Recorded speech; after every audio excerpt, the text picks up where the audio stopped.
Expansion के फॉर्मूले कैसे बनाने, तो यहाँ पे प्लस प्लस है, स्प्लिटिंग मिडल टर्म में हम क्या यूज करते हैं, प्लस प्लस है तो बीच में भी प्लस आएगा,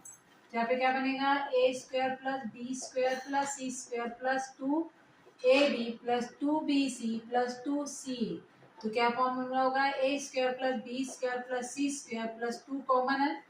ए b plus b c plus c है, ब्रैकेट क्लोज। सिमिलरली सेकंड में हम क्या करेंगे, प्लस और माइनस है तो क्या बनेगा, प्लस माइनस माइनस, तो a square plus b square plus c square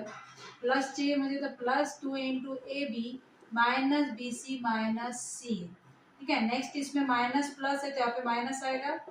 A square plus b square plus c square, और पहला माइनस है तो minus 2 into a b minus तो plus b c minus c. Next minus minus है तो बीच में प्लस होगा, तो a square plus b square plus c square minus 2 into a b plus है तो minus b c minus plus सी।